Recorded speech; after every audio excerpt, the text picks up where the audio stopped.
Greetings and blessings to you in the name of Yeshua HaMashiach. Welcome to this possibly concluding session of War in Heaven. Thank you for joining me. Stay with me. I have some very profound, I think, new information for you that adds to everything that's been developed so far, and that fits very well into our understanding of what's going on all around us in the world right now. This is a very solemn time that we're living in. We're still under emergency powers in the United States. They weren't revoked within 45 days. They're supposed to be revoked sometime this month. Our president has us basically under the authority of martial law under that emergency powers anytime he wants it. Hence, that's why things happen, like people get in prison for 2 years without a trial, without a lawyer. The January 6th folks, for example, and so many other things that are going on that are just unspeakable without explanation. So what we're going to go through here today is called War in Heaven. It's going to be about Purim, the festival of Purim that was commissioned in the ancient times, was to be observed for all perpetuity. It's a very joyous and solemn and profound event that we're going to dive into a little bit here. The law enforcement and the military are basically having to decide right now whether they're going to serve as mercenaries for the powers that be, or if they're going to follow the Constitution. I don't know, that sounds a little dramatic, but these are dramatic times. WHO has been further empowered now by our government to put us through a treaty under their say-so, with the full force and power of the emergency powers and the martial law powers to do whatever they decide to do. So what I'm going to get straight to here, we're going to look at Purim a little bit. I'm going to take you to let's see our slides. I'm going to take you to slide number 42. And we're going to go back and remember that the days were shortened. The Messiah spoke in the Gospel of John that unless the days were shortened, no flesh would be saved. And how did the Messiah shorten the days? What was with his life? Because it says in Daniel's 70th week, the Messiah would show up. And the Messiah did show up in the 70th week in year 483, beginning of the 484th year. And he was around, but you don't count his whole life because 31 years would, that's more than 7 years all by itself. So what you can count from is either from this, the scripture says it's from the time of his anointing until the time he was cut off. That would be 437 days. A alternate reading would be from Passover that year until when he was cut off. That would be the acceptable year. So because it's a leap year, it's a little more than 365 days that year from Passover to Passover. So you got one of the two. Now, I didn't do this work. This is harmony of the gospel stuff. And if you're going to understand this stuff, you'll just have to do the research. I can't go into it here. If a bunch of people wanted to go through it, we certainly could. Dr. Victor Paul Wierweille did this work. Walter Cummins did this work. John Schoenheit did this work. John Crouch did this work. Other people have done this great chronological work, which you can read about in one of the books called Jesus Christ Our Passover, The Harmony of the Gospels, and other works that have really set the standard for rightly dividing this time period. The Bible speaks very accurately to these things, and there's no room for any guesswork, no need for any guesswork. So 437 is actually obviously 3 days more than 434, which had been the 62 weeks. So Daniel's prophecy times 7. And I always wondered why that extra 3 days was there. And I can only conjecture that it's the 3 days and 3 nights for some reason that God in his infinite wisdom added that to that time period because he was cut off, but you got 3 days and 3 nights. So he added it at this end from the time of his anointing to commemorate the 434 or the 62 weeks, leaving the 62 plus 7, leaving the 1 week, the 70th week left over, years 483 through 490. That's a lot of information, I know. But nonetheless, 437 days. So these were the time periods that we would studied earlier, would shorten the 7 years of quote unquote tribulation. But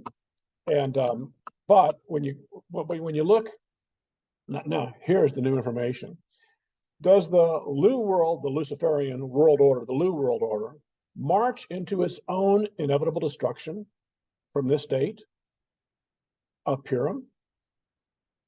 The state of Purim, perhaps the greatest and most inspiring prophecy of the end times deliverance for those who are sealed with the incorruptible seed of promise. Does it? Does the Lu world order march into its own inevitable destruction from this day of March 5 and 6, which we're sitting in right now? In 2023, the 13th day of, let me look at that here. Oops. Let's see if we can go back to that. Yeah, here we go. Here it is. Here's Purim.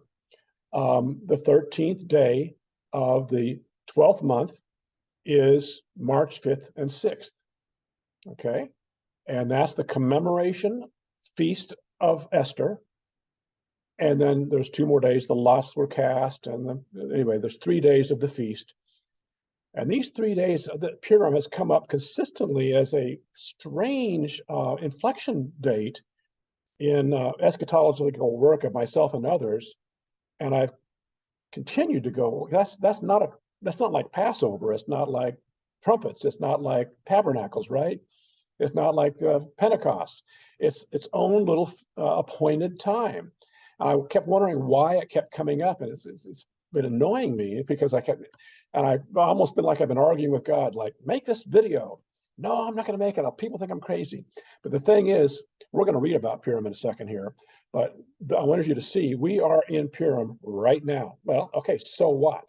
Well, so what is that I showed you that there are 384 days of count that could be accounted for the shortened days, or there are 437 days. Well, irregardless, from this day, if we count forward 384 days from today, what does it get you? Oh my gosh, it gets you Passover of March 25th to 24. Wow, interesting. Well, what does 400 days get you, as in 40 days of tribulation, 40 days of testing, 40 days of being tempted into the wilderness, 40 years of wandering in the desert before they passed the Jordan, 40 lashes, right? It's so 400 days. Well, it's 400 days to the Great American Eclipse. That's the second leg of the Great American Eclipse. Remember, it crossed the first time from the northwest to the southeast, and it crosses the second time from the southwest to the northeast. And so that's that started off the Revelation 12 sign. That was the kickoff to the Revelation 12 sign. And if you don't know the Revelation 12 sign, I implore you again, you've got to go back and do a little homework, have a little fun. Instead of watching Netflix, watch one of my videos or others on the Revelation 12 sign. It's only happened one time in 6,000 years, and it was prophesied. And since then, you either have your eyes open and you're hungry and you care about the truth, or you don't. I know which camp I want to be in, and I think I know which camp you in your own heart probably really want to be in too. Learn about the Revelation 12 sign. It's not the end all, it's just another piece of the truth. All scripture is profitable, and the Revelation 12 prophecy is profitable. So nonetheless, it lands 400 days later. Well, that's interesting. And that started on what date? That started on Purim as well this year. Well, what else started? Well, 437 days later from this Purim day is the Feast of First Fruits. Well, what's the Feast of First Fruits? The resurrection scripture says Christ is the first from the dead. He's the reason we've got to have a Messiah. Death is an enemy. He's the end of death. The last enemy that shall be destroyed is death. He's the firstborn. After that are the first fruits. And after that are those that are his that is coming. So that's 5:15 to 24. And it is what it is. It just points to it. It's ironic, isn't it? Just a little irony there. And along the way, there's a new moon. I don't know the day count from Feast of Purim. It's obviously, well, it's another 30 days, 430 days, isn't it? Oops. Previous. There we go. It's obviously 30 more days. Actually, yeah, 30 more days exactly. So maybe it's an extra month of grace. But nonetheless, the ascension shall soak what ye men of Judea, why stare ye gazing up into heaven? This same Jesus which you saw rise into heaven shall so come in like manner. And in a twinkling of an eye on a new moon, twinkling as it twinkles out from behind the darkness of the eclipse of the new moon, is the ascension date that year, which is exactly for, again, I didn't do this work. This work is precise, is accurate. It's the second day of resurrection, after the resurrection appearances. Excuse me, the second day after the resurrection during the resurrection appearances. And you count forward 40 days after that, you land on the ascension new moon. Count from Passover, 25, 26, 27, count forward 40 more days, and you'll end up on the ascension May 8th new moon. Boom, done. So that's another whole study, but that's a lot. That's a lot. So what? Well, so what? The symmetries are rather inspiring. Something's happening. Something's going on our planet. Something's going along that's a little troubling. Something happened couple of thousand years ago. Oh, what is it? 2,500 years ago. I don't know the exact date. I could give it for you, but it's not the date that's important. It's what happened that's important. And we're going to look at that right now. And I'm just say, you can turn in your Bible to let's see here, to the book of Esther, Genesis, Exodus, Leviticus, Esther, Job, right? Go like Job, Psalms, Proverbs, right before Psalms and Proverbs. Go to Esther chapter 3, and it says, in the first month, Esther 3, chapter 3, verse 7, yeah. In the first month, that is the month of Nisan, in the 12th year of the king Ahasuerus, they cast lots before Haman from the day to day and from the month to month to the 12th month, that is the month of Adar. They were casting lots. And so Haman said unto the king Ahasuerus, Haman was in the king's good grace at that time, there's a certain people that are scattered abroad, dispersed among the people of all the provinces of thy kingdom, and the laws they're different from yours. They don't really like the New World Order. And they don't keep your laws. They're kind of against this New World Order thing. They don't really like the WHO. They don't like the edicts. They don't like the loss of freedom. And therefore it is not for the king's profit to suffer them.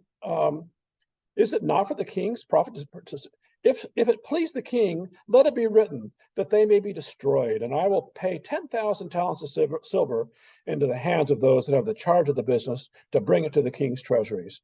And the king took his ring from his hand and said, that sounds like a good idea, Haman. Let me help you out here. I'm going to give you my ring. And Haman was a happy man.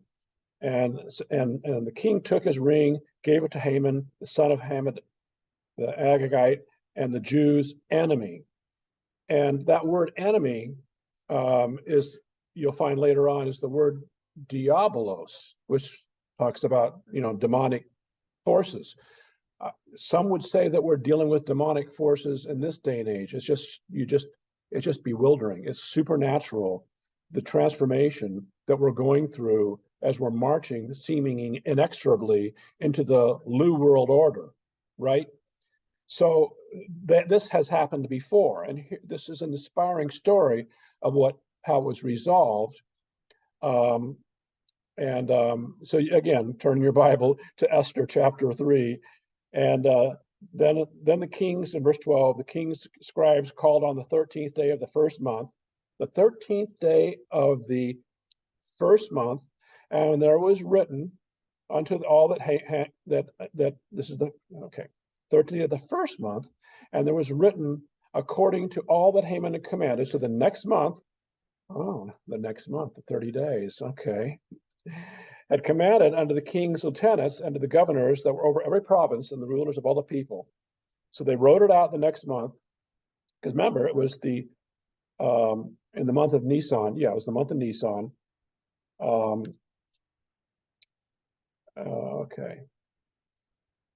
14th, 13th, the first month, right? So that's when they wrote, yeah, the 13th day of Nisan. And the letters were written by the post to all the king's provinces to destroy, to kill, and to cause to perish all of the Jews, the believers of the time, both young and old, little children and women, in one day, even upon that 13th day of the 12th month, which is the month of Adar. So he's looking ahead 11 months. And we've been through a long 11 months. You know, this last year has been pretty rough watching all the things go on. And anyway, getting to the point, they had a lot of time to think about it. But so here's Haman. He's got this edict issued by the king, and he's just shaking his hands. I got 11 months. And in 11 months, I'm going to get to kill all the Jews, the babies, the women, everybody. It'll be a genocide like nobody has ever seen. They're just gloriously happy. Get that world population down to 500 million, right? Ultimately, get to the believers, get to the word, get to God's people, get to God's purposes. So when you go forward from there, and let's go forward another chapter and another chapter and pick it up and go to chapter 1. Now it came to pass on the third day that Esther was a beautiful Jewish woman. And on the third day that Esther put on her greatest apparel and stood in the inner court of the king's house over against the king's house. And the king sat upon his royal throne in the royal house over against the gates. And it was so, when the king saw Esther, the queen, standing in the court, that she obtained favor in his sight. And the king held out to Esther the golden scepter that was in his hand. And so Esther, the king says, come, you're beautiful. I'm attracted to you. And Esther drew near and touched the top of the scepter. Then the king said unto her, what do you want? Esther, what is thy request? Verse 3. And it shall be given thee, whatever you want. And basically Esther goes in verses 4 and on. It says, King, if it seemed good to you, let Haman and you, because Esther knew about the story. She knew what had happened. Mordecai, her leader, I think it was her dad, had heard the story. He rent his clothes, went into ashcloth, went into mourning. He was beside himself. People thought he was crazy. What, you don't like the king's order? You don't like the New World Order? What's wrong with you? So he was really in grief, and he seemed all alone. And Esther she saw that, and she didn't want her people to be exterminated either, even though she could probably get out of it. She could have slid by and just enjoyed the delicacies of the kingdom. But she said, no, bring Haman and this one day, and let's have a banquet. I prepared for him. Remember, this is going on. This is some months. So she, okay, and the king says unto her, so in verse 6, it says, and the king said unto Esther, the banquet. So at the banquet, she says, what do you want then? What do you want? And it'll be granted thee. What is it? Even half of my kingdom I'll give to you. And Esther said, well, my request is, if I found favor in your sight, the king, and if it please you, grant my petition and perform my request, let the king and Haman come to the banquet, and I am going to prepare it for him, and I will do tomorrow, as the king says, okay, let's have a banquet and bring Haman. So Haman goes forth, that's great, I can't wait, I'm going to go to the king's banquet, just me and the queen and the king. I am on top of the world. I am like, I get to make all the edicts.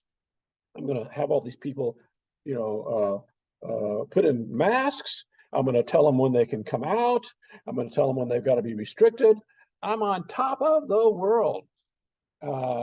And so nevertheless, he was mad because he saw Mordecai on the way out. Mordecai is a man he just hated. Mordecai was the man of God.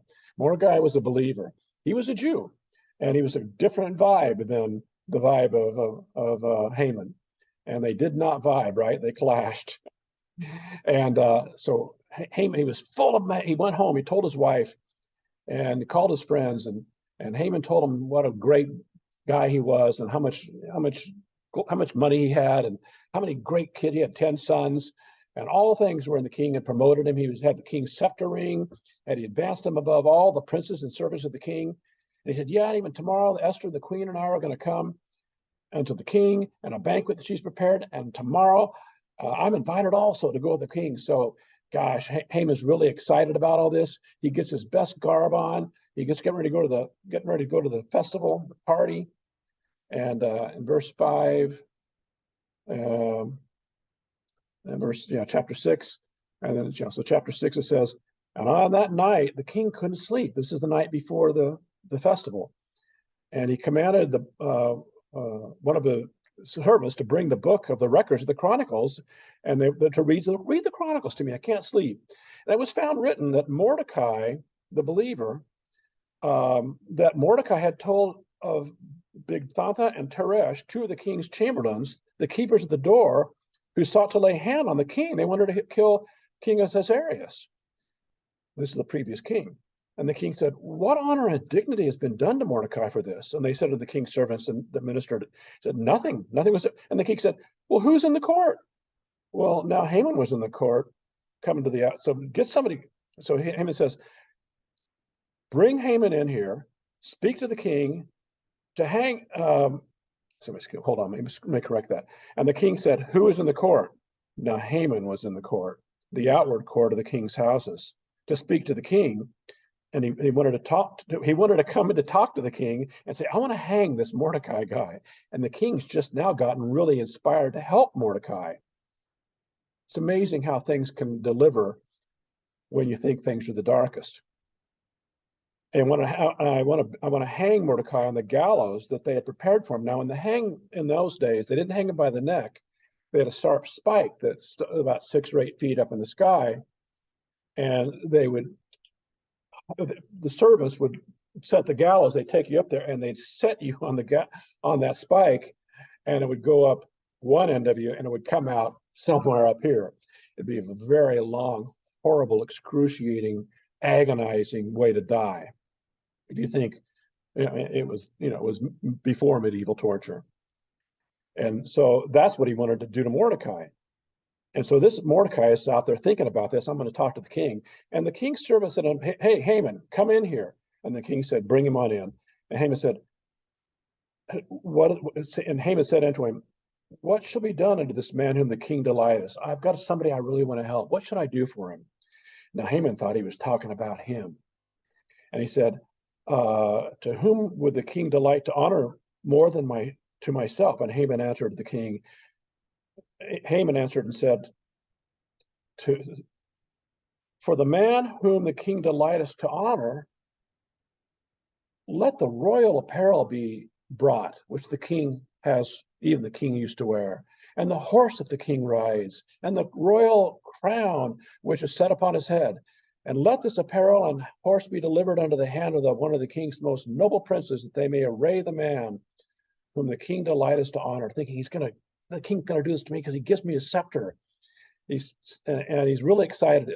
We've almost got the new world order in place. We're almost there. We're almost got the world at our feet. Sound familiar?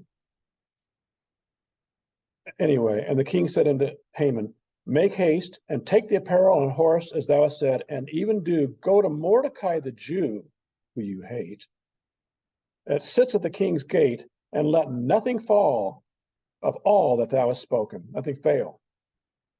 So Haman's like, what? Haman has to be completely freaked out, because he's got the gallows, he's got the stake, and he was just ready to tell the king, and instead the king saying, no, go do this instead. So Haman took this apparel, verse 11,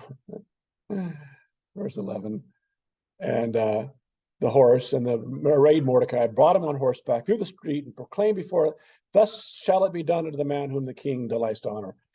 And Mordecai came again to the king's gate, but Haman ran home, mourning, having his head covered. And Haman told his wife and his friends what had happened, the guy he was going to kill. And he was worried about it. They said they were worried for him too. And then while they were yet talking, then came the king's chambers and hastened to bring Haman into the banquet that Esther had prepared. So, chapter 8. And on that day did King Ahasuerus give Haman excuse me, back up, verse 7, chapter 7,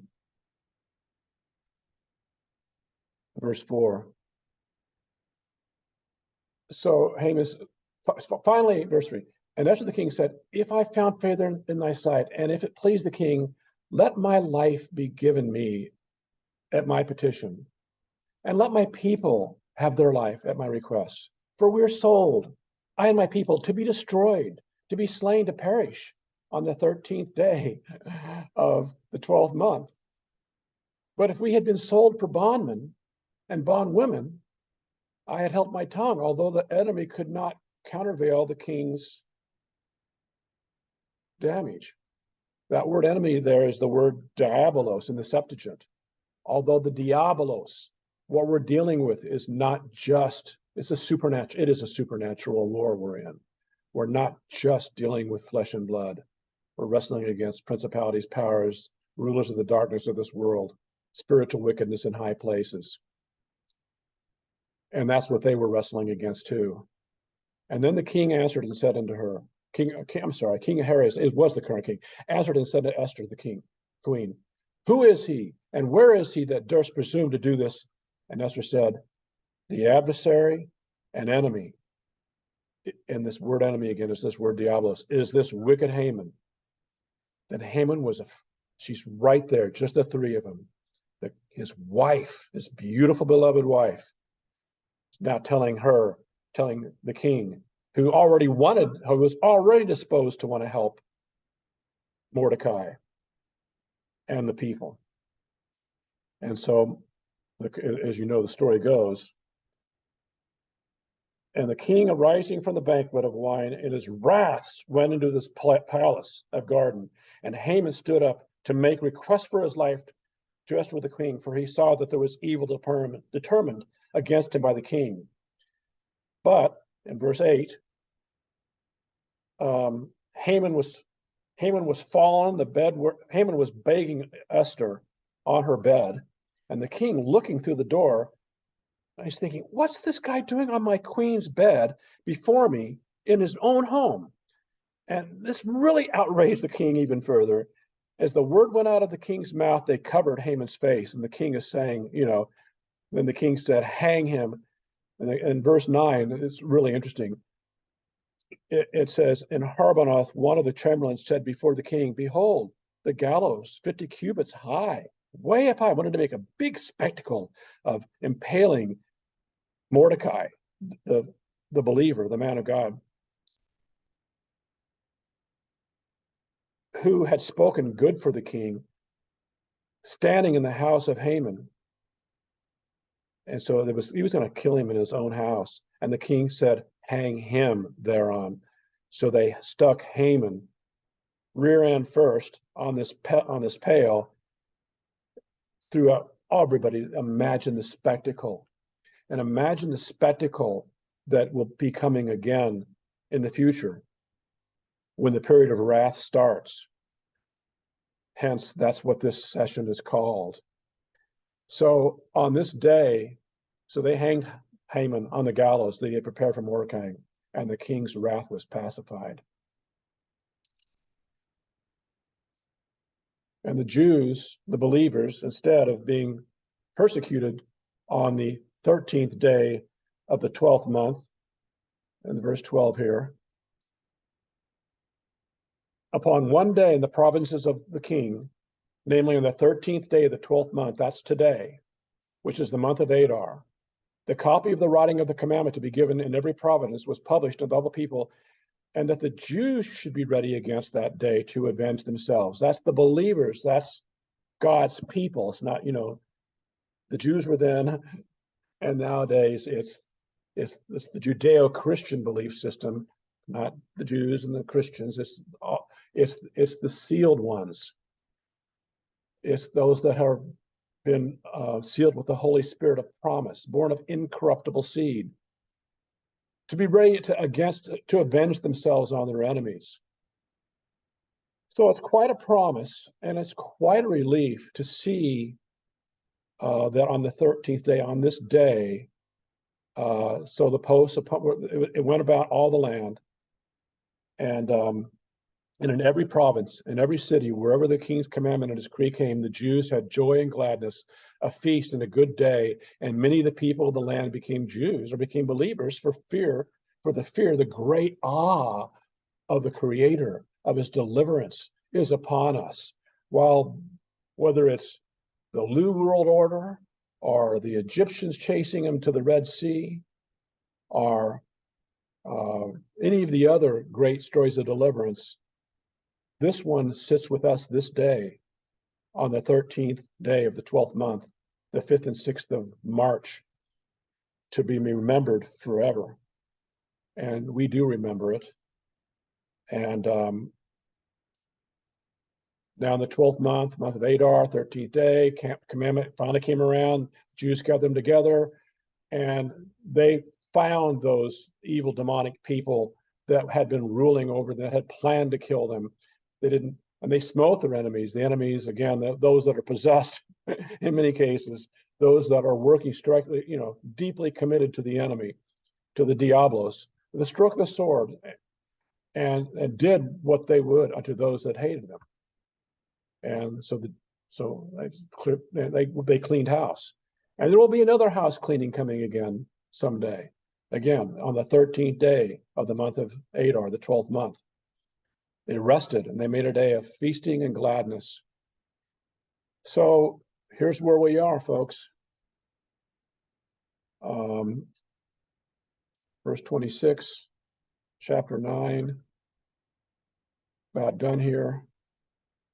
Therefore they call these days Purim, after the name of Pur, the casting of lots. Therefore all the words of this letter and that which they had seen concerning this matter and which had come unto them. And that, verse 28, I'm sorry. And these days should be remembered and kept throughout every generation. It didn't say some, every generation. Wait a minute, it's just some generations. Only until Jesus. Only up to the time of the apostles. No, every generation and every family, every province, every city, that these days of Purim should not fall from the believers, nor the memorial of them that perish from nor the memory of them that perish from their seed. We're from their seed. Jesus was a Jew. We've got his seed, right? So anyway, no big problem. As for the whole thing about the Khazarian Jews and those that worship at the synagogue of Satan, let's keep that distinction clear and not be confused and not get carried away with the dissimulation of persecuting all Jews any more than we persecute all Christians or all hypocrites. The Khazarian Jews are a special class, mostly central bankers and their sycophants, who have used the Judaism to hide behind brilliantly. And unfortunately, Jews get the beautiful believing people and even us.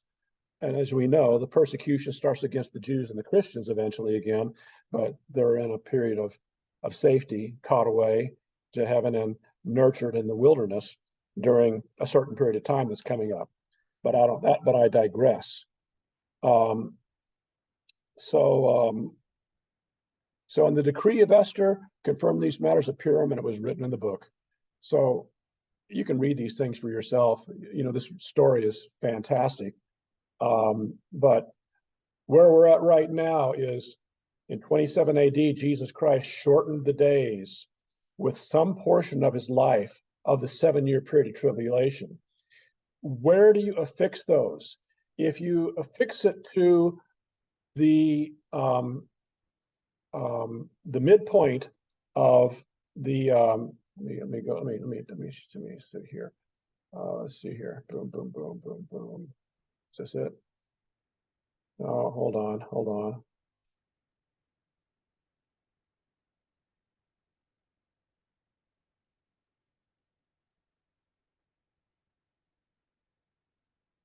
Here we go. Oh, come on. Well, this isn't the one I wanted you to see, but it was also interesting that on Purim of 2020, which was 40 days after the pact dividing Jerusalem. Remember when Trump came out and announced the dividing Jerusalem? January of 2020. Woke up one day and, hey, we're going to divide Jerusalem up. We're going to divide it. Half of it's going to be for Jews and half of it's going to be for the rest of the world. Well, 40 days after that was Purim. Well, it was interesting that 434 days after that was first fruits of 21, which was 220 days, complementing 2,300 days of prophecy. At any rate, Purim has come up more than once. And what I wanted you to see is a different chart here, and is it this one? No, it's not that one. I apologize. It must be this one. Ah, no, it must be this one. Yes, it's this one right here. So the point is that Purim is March the 5th today, March 5th, 6th, which is 437 days away from the midpoint of a 7-year count. I'm not saying, I'm just adding to the possible significance of this. We know we've been going through a lot, have we not? We know we are still going through a lot, are we not? We know the wheels seem to be grinding inexorably in the wrong direction, are they not? Is there any reference to 7 years in the book of Revelation? No, there's not. Is there any reference to 3.5 years? There's multiple references to 3.5 years. Does that mean there's not a 7-year time period at that time? No, as we know in Daniel, there is. I don't want to claim any thus saith the Lord's or absolute statements about 3.5 years of wrath versus 7 years of wrath. But we know we're not appointed to wrath. And we know things get really heavy in Revelation chapter 12. And there's a lot of buildup, which we've been going through a lot of buildup. But nonetheless, irregardless, there's 3 points in 2020 that eschatologists have stumbled upon that could signify the beginning of a 7-year time period that start with appointed times. Feast of Trumpets on September 18th, Shemini Atzeret on October the 10th, and the day of the COVID covenant was formed with Israel. Prophecy is Israel-centric.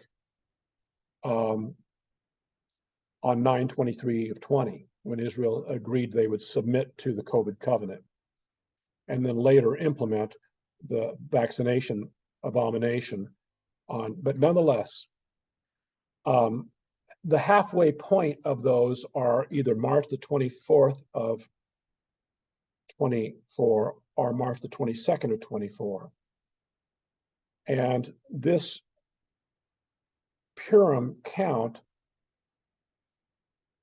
ends up landing right on the, just barely after the beginning of that possible midpoint on, like I said,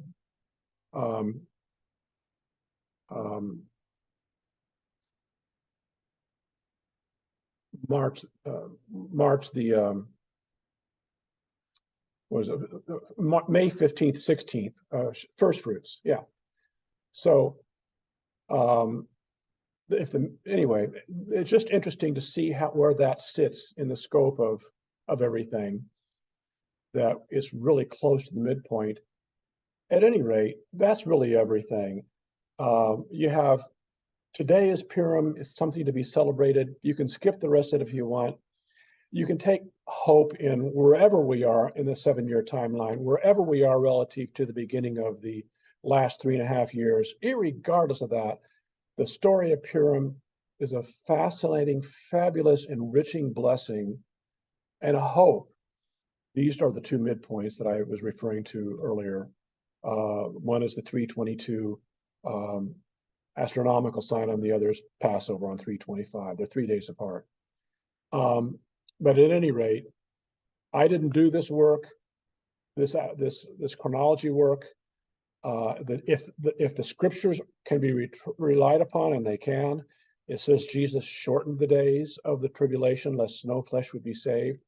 He had to shorten them somehow, and it is a fact that it says the prophecy is that he will appear during the first time. He will appear during the 70th week, the 7 years, but he will be cut off. He was cut off after 437 days or 384 days, even 220 days is another possible. So we don't know. We don't know a lot of things. We do know that, he rose from the dead. We know Romans 10:9 and 10. We believe in our heart that God raised him from the dead.